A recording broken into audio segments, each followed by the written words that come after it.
My parents offered to babysit for our anniversary. That sentence would have sounded completely normal in most families. In mine, it should have made my stomach drop. In 12 years of marriage, they had never once volunteered. Not for a birthday dinner. Not for a school play. Not when Jessica was in the hospital for 2 days after a procedure, and I was running between work and the kids, and barely sleeping. Not one time in 12 years had my parents said, "Let us take the children."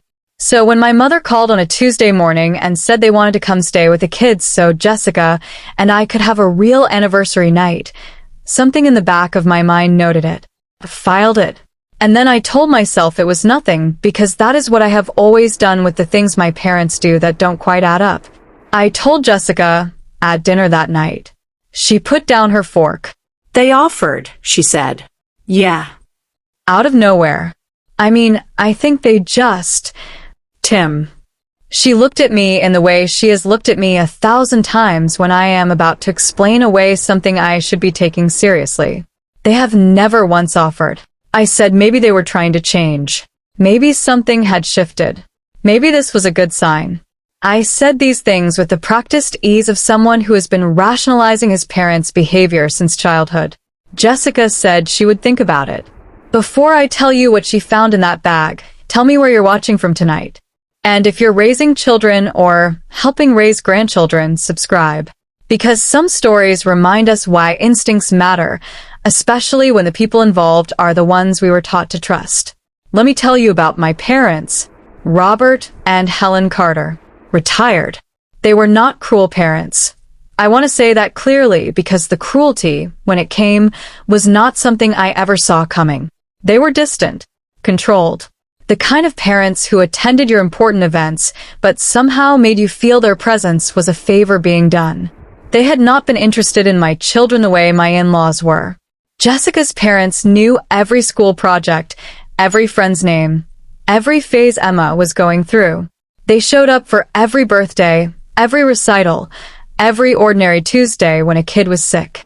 My parents knew the kids' names and approximate ages. They sent Christmas cards with checks inside. For years I explained it as different families showing love differently. What I never asked myself was whether my parents had a different idea of what that relationship should look like. The night before the anniversary, they arrived early. We had said 6 o'clock. They were there at 4:45. My mother had a casserole. My father had an overnight bag that he set down in the hallway near the coat closet and did not mention. The kids were excited. Emma had drawn a welcome card. She does that for people she wants to feel comfortable, which is a kindness in a 9-year-old that makes me proud every time I see it. The twins, Luke and Mason, were bouncing off the furniture the way 6-year-olds bounce off furniture when something different is happening. They liked having visitors. They liked the novelty of Grandma and Grandpa being there for a sleepover. My mother sat on the couch and watched them with an expression I could not entirely read. Jessica was upstairs getting ready. I was in the kitchen finishing a few things. My father was in the living room, and at some point I noticed he got up, went to the hallway, unzipped the bag slightly, looked at something, and zipped it back. Then he went back to the couch. I noticed. I told myself he was just checking he had everything. I should have asked. Stay with me. Because if my wife hadn't opened that bag, I don't think my children would have slept in their own beds that night. Jessica came downstairs at 6:15. We had reservations at a small Italian restaurant downtown that she had been wanting to try for months, a place that required a reservation 2 weeks out, the kind of dinner we kept talking about and kept postponing. She greeted my parents warmly, the way she always does even when the warmth is not returned, because that is how Jessica operates. We were putting on our coats. The kids were saying goodbye in the way kids say goodbye when they're actually fine with you leaving because something exciting is happening. My mother was telling Emma about a card game she had brought. Jessica walked toward the front door and stopped. The overnight bag was in the hallway, partially unzipped from when my father had checked it. A small piece of paper was visible at the top. Later she told me it was the paper that caught her eye. The format of it, boxes and lines like a form, the slightly off color of something printed at home rather than officially issued. She reached down and opened the bag. She was quiet for 2 seconds. Then she made a sound I have never heard her make before and hope to never hear again. She screamed, "Get the kids, call 911." She was already moving when she said it, already reaching for Emma, already putting herself between my children and the rest of the hallway. I crossed the room in 3 steps and looked inside the bag. My blood went cold. There was rope, coiled neatly, the kind with a plastic sheath, like you'd buy at a hardware store. There was a zippered pouch that I opened with shaking hands. Inside were 2 bottles of children's liquid medication. Prescription. Not ours. Not a prescription with our children's names on it. A prescription with their names on it, written in handwriting I recognized as my mother's, attached to a label I understood immediately was not real. There were 2 prepaid phones still in packaging. There was a manila envelope. Inside the envelope were documents, identification cards with my children's photographs. The photographs were recent. Taken, I would later learn, from my parents' last visit 4 months earlier when my mother had her phone out during a birthday party and I had assumed she was taking pictures to share with family. The names on the identification cards were not my children's names. There was cash, more than I could count quickly, rubber banded. There was a folded map, route highlighted in yellow marker, not a route to anywhere local. I don't know how long I stood there. Long enough for Jessica to have gotten all 3 children upstairs and locked the bedroom door. I heard her voice from up there, calm and low, the way she talks to the kids when she needs them to cooperate without understanding why. She was telling them a story. She was making it a game. She was keeping them away from whatever was happening downstairs. She was also on the phone with 911. My parents were still in the living room. My father was standing near the couch. My mother had gone pale. I picked up the bag, and I turned around and I said, "What is this?" My father started to speak. He said it wasn't what it looked like. My mother said they loved those children. She said they had a right.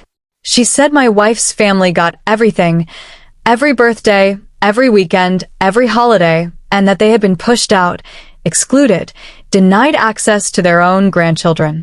She said this calmly, which was the most frightening thing about it. Not screaming, not crying. Calm. She said they weren't going to let that continue. Comment below, if your spouse found that bag in your home, what would you have done? Because I stood in my own hallway looking at my parents, and I did not know a single thing to say. The police arrived 19 minutes after Jessica's call. I know the time because I stood in my living room watching the front window and counting. My father tried to speak to me 3 more times during those 19 minutes and I told him, each time, to sit down. I don't know where that voice came from. I don't know how I found it. I know that at some point I stopped being their son in that room and became only my children's father, and that change happened somewhere in those 19 minutes and I do not think it has ever fully reversed. The officers were professional and thorough. They separated us immediately. 2 went upstairs. Jessica had told the children that some helpers were coming to make sure everyone was safe. Emma said okay and went back to her book. The twins asked if the helpers would want to see their Legos. I heard Jessica laugh, very quietly and briefly, the specific laugh of a woman who is holding everything together and finding a 6-year-old's question a small mercy. The officers secured my parents.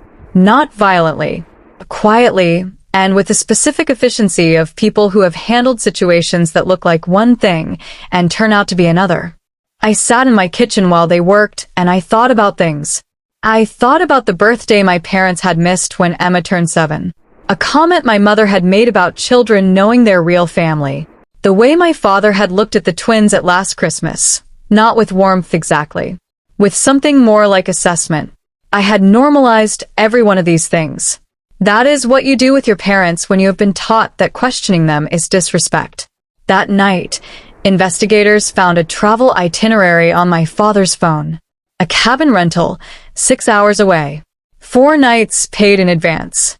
A reservation made under names that matched the identification cards in the bag. They found journal entries on a tablet in the overnight bag. 8 months of planning in my mother's digitized handwriting. Timing. Medication doses for children of certain ages. which nights we were likely to be home, about how they were going to give their grandchildren what they deserved. The investigation uncovered what the journal entries implied, and the evidence confirmed. 8 months of preparation. This was not an impulse. This was not a miscommunication. This was a plan that had been built slowly, systematically, by two people who had convinced themselves that what they were doing was an act of love. That is the part that has stayed with me longest. Not the rope or the medications or the fake identification cards. The part that stayed is the journal entries, written in the voice of people who believed completely that they were right. They wrote about Jessica's family as thieves. They wrote about my marriage as something that had been taken from them. They wrote about my children as if ownership was a form of love. I spent the first year after that night in a kind of grief I did not have a name for. My parents were alive. They were not gone. But they were gone in every way that had ever mattered. And that particular loss, the loss of people who are still breathing and present but no longer safe to love, does not have a clean shelf to sit on. I looked for it in the places I had put other difficult things over the years, and it did not fit anywhere. It is still not filed anywhere. It simply exists, somewhere below everything else, without resolution. Emma asked me once, about 3 months later, if Grandma and Grandpa were bad people. I told her that sometimes people make very bad decisions because they've convinced themselves they deserve something they have no right to take. That loving someone and having a right to them are not the same thing. She thought about it, said that makes sense, and went back to her book. She's going to be okay. They all are. The twins adapted with the resilience of 6-year-olds who live close to the present in a way that adults gradually lose. Luke asked once if we could visit Grandma and Grandpa. I said, not right now. He nodded and went back to what he was doing. Jessica remained what she had always been. Steady, warm, exact in the way she loves our family, which is fully and with her eyes open. The trial concluded 14 months after that night.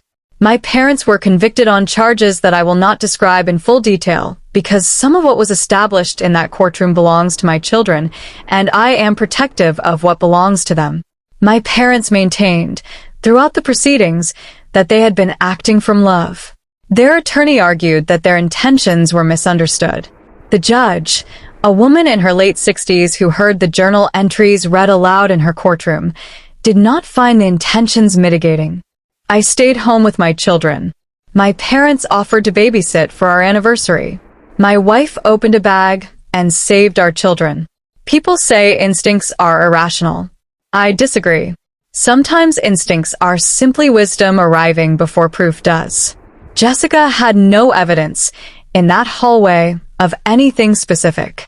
She had a form printed on standard paper, and the pattern of 12 years of watching my parents be precisely, consistently something other than what they claimed to be. She trusted that pattern. And our family is whole because she did.